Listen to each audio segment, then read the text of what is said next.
Driving test പരിഷ്കരണത്തിനെതിരെ driving സ്കൂളുകാരുടെ പ്രതിഷേധം തുടരവെ സമവായ നീക്കവുമായി motor വാഹന വകുപ്പ് വരികയായിരുന്നു. CITU ഉൾപ്പെടെയുള്ള സംഘടനകൾ ഉയർത്തിയ പ്രതിഷേധത്തിന്റെ പശ്ചാത്തലത്തിലാണ് മെയ് മുതൽ പ്രഖ്യാപിച്ചിരുന്ന പുതിയ രീതിയിലെ ടെസ്റ്റിംഗ് രീതി തൽക്കാലം പിൻവലിച്ചിട്ടുണ്ട്.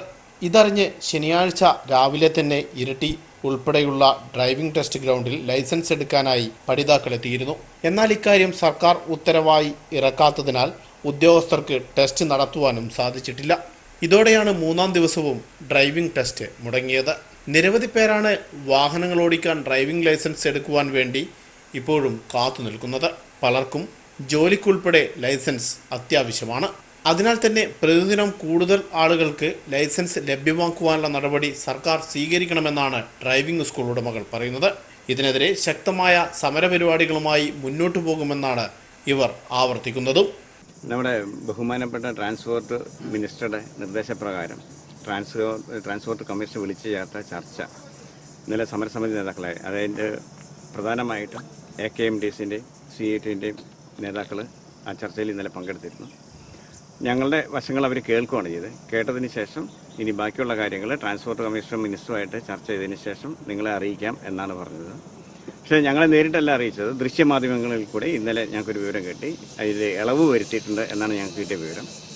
ആ വിവരപ്രകാരം നിലവിൽ ഉള്ള സ്ലോട്ടിൻ്റെ എണ്ണം 30-ൽ നിന്ന് 40 ആക്കിയതായിട്ടും, അതുപോലെ തന്നെ ഞങ്ങളുടെ വാഹനങ്ങളിൽ ക്യാമറ പിടിപ്പിക്കണമെന്ന് പറഞ്ഞതിന് ഒരു കാലാവധി നൽകിയതായിട്ടും, അതുപോലെ 15 വർഷം കഴിഞ്ഞ വാഹനങ്ങൾ ഉപയോഗിക്കാൻ പാടില്ല എന്നുള്ള നിർദ്ദേശം ഉണ്ടായിരുന്നു. അതിനും ഞങ്ങൾക്ക് സാവകാശം തരാം എന്നൊക്കെയാണ് പറഞ്ഞിരിക്കുന്നത്. അപ്പോൾ അതുപ്രകാരം ഇന്ന് ഡ്രൈവിംഗ് ടെസ്റ്റിന് വേണ്ടിയിട്ട് കുറേ വിദ്യാർത്ഥികൾ ഇവിടെ ഗ്രൗണ്ടിൽ എത്തിയിരുന്നു. പക്ഷേ നമ്മുടെ ഉദ്യോഗസ്ഥർക്ക് രേഖാമൂലം ഒരു നിർദ്ദേശം ലഭിക്കാത്തതിനാൽ അവർക്ക് ടെസ്റ്റ് എടുക്കാൻ സാധിക്കില്ല എന്നാണ് അറിയിച്ചിരിക്കുന്നത്. കാരണം ഇന്ന് വരെ അവർക്ക് രേഖാമൂലം കിട്ടിയിട്ടില്ല. അപ്പോൾ ഇന്നെങ്കിലും വരുമെന്നുള്ള പ്രതീക്ഷയിലാണുള്ളത്. പക്ഷേ ഇപ്പം ആ നിർദ്ദേശപ്രകാരമുള്ള ഡ്രൈവിംഗ് ടെസ്റ്റ് നടത്തുന്നത്, സാധാരണ നല്ല രീതിയിലുള്ള ഡ്രൈവിംഗ് ടെസ്റ്റ് തന്നെയാണ് നമ്മുടെ ഇവിടെ നടത്തുന്നത്. ആ രീതിയിലുള്ള ഒരു ഡ്രൈവിംഗ് ടെസ്റ്റ് നടത്തുവാണെങ്കിൽ നിങ്ങൾ തന്നെ ആലോചിച്ച് നോക്കുക, നമ്മുടെ ഈ ഗ്രൗണ്ടുകളിലൊക്കെ ഈ വെയിലത്തൊക്കെ കഷ്ടപ്പെട്ടൊക്കെയാണ് ഡ്രൈവിംഗ് പഠിപ്പിക്കുന്നത്. നമുക്ക് ഈ ഒരു നിലവിലുള്ള നിരക്കിൽ ഞങ്ങൾക്ക് ഡ്രൈവിംഗ് പഠിപ്പിക്കാൻ പറ്റാത്തൊരു ഒരു സാഹചര്യമാണ് ഇപ്പം വന്നിരിക്കുന്നത്. അത് നല്ല സാമ്പത്തിക ബാധ്യത വരുന്നുണ്ട് ഡ്രൈവിംഗ് സ്കൂളുകാർക്ക്. അപ്പോൾ ഇപ്പോഴത്തെ നിലവിലുള്ള നിരക്കിൽ നമുക്ക് ഡ്രൈവിംഗ് പഠിപ്പിക്കാൻ പറ്റാത്ത ഒരു അവസ്ഥയിലേക്കാണ് ഓരോ ഡ്രൈവിംഗ് സ്കൂളുകാരും എത്തിയിരിക്കുന്നത്. മാത്രമല്ല ഞങ്ങൾക്ക് കിട്ടിയിരിക്കുന്ന സ്ലോട്ടിൻ്റെ എണ്ണം ഞങ്ങൾ ഉദ്ദേശിച്ച സ്ലോട്ട് വന്നിട്ടുമില്ല.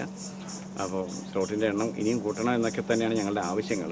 അത് ഭാവിയിൽ കുറച്ച് എണ്ണം ഉയർന്നു വരും എന്നുള്ള പ്രതീക്ഷയിലാണ് ഞങ്ങളിപ്പോൾ നിലവിലുള്ളത്. News bureau, Iritty.